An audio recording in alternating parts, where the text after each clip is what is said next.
Military power is the real currency of world politics. Culture means little without a strong army.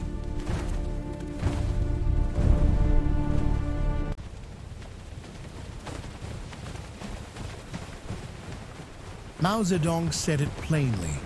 Power grows from the barrel of a gun.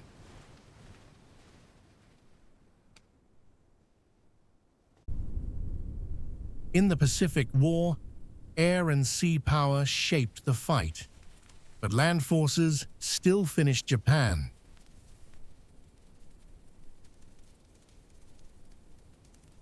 The strongest armies win decisive battles again and again and help their states dominate others.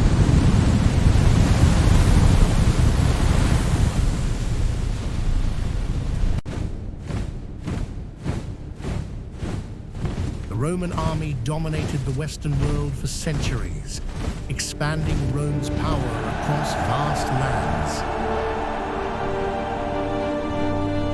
What set Rome apart was endurance, retreating, rebuilding, and attacking again after disaster. Up! Spears ready!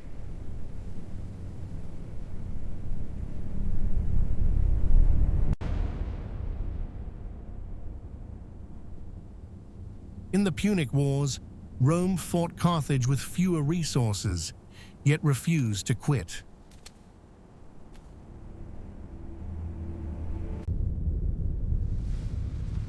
They turned the tide with surprise tactics, catching stronger enemies off guard and breaking their plans.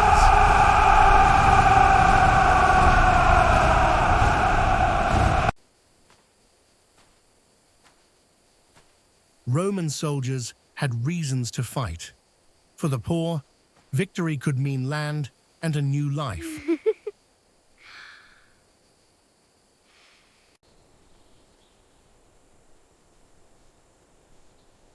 For landowners, success meant protected property and new wealth flowing back from conquest. What goods do you bring? Grain, oil, and fine cloth from the provinces.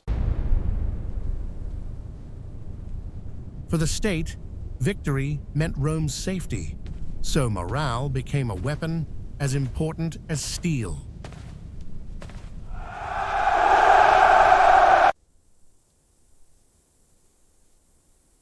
In just 3 years, Rome surged from an Italian power to master of the Mediterranean world.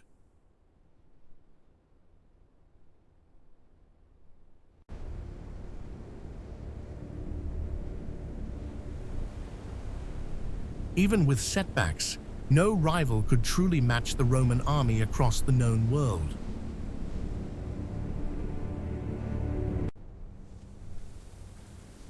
The Mongols conquered most of Eurasia within a century, defeating states far larger than themselves.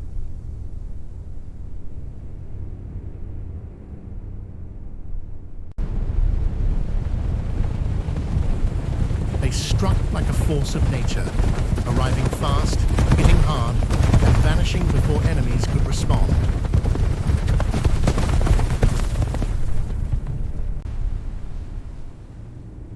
Under Genghis Khan, strategy and discipline turned scattered tribes into an unstoppable imperial army.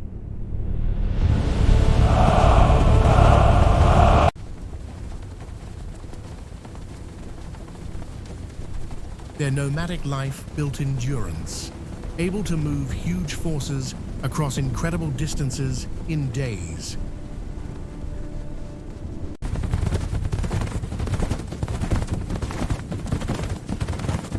Each rider kept 3 or 4 horses, rotating mounts to stay fast and fresh for battle.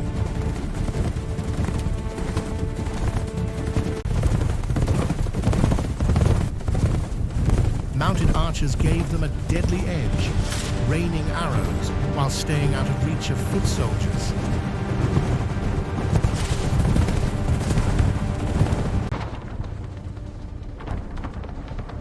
They also used terror deliberately, punishing enemies to crush resistance and break future morale.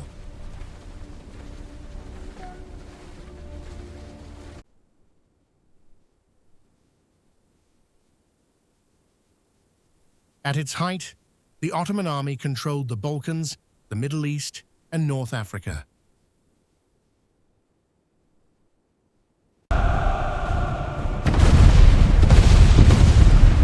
They took Constantinople in 1453, one of history's most heavily defended cities. The Ottomans adopted cannons and guns early, outpacing rivals still fighting with medieval weapons.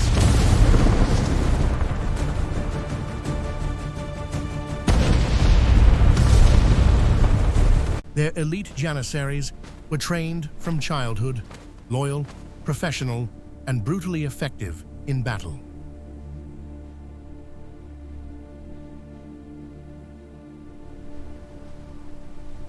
The Wehrmacht stunned Europe, overrunning much of Central and Western Europe in only months.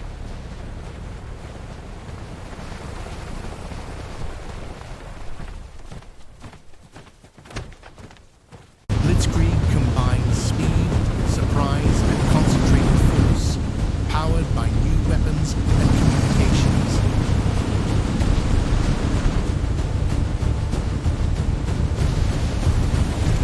Armored thrusts, backed by close air support, broke through and surrounded entire enemy armies.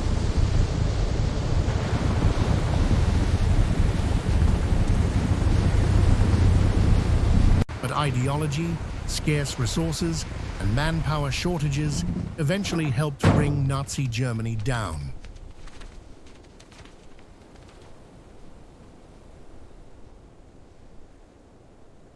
The Soviet ground army turned the tide of the Second World War through sheer mass and sacrifice.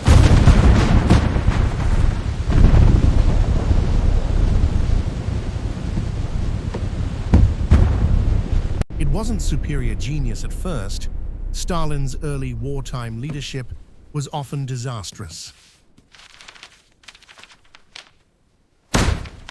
What made it a juggernaut was scale. Population, territory, and industry turned into military power.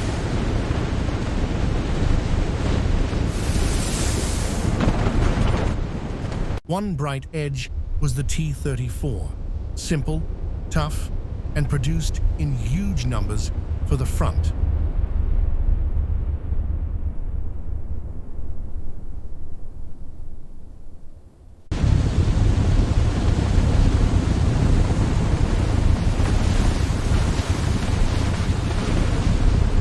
In the Cold War, NATO led in tech, but the Soviets kept an enormous numerical advantage.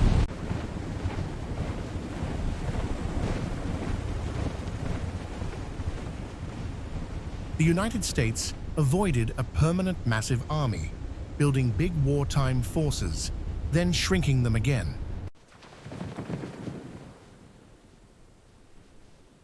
In both world wars, US entry helped tip the balance of power toward the Allies. No power has moved huge forces faster, projecting soldiers worldwide with unmatched speed and organization.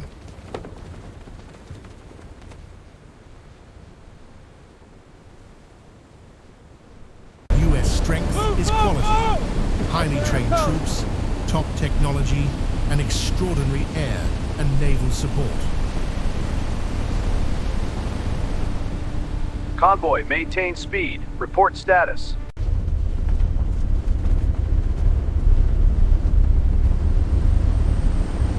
In the Gulf Wars, 1991 and 2003, US forces crushed Iraq's army with speed.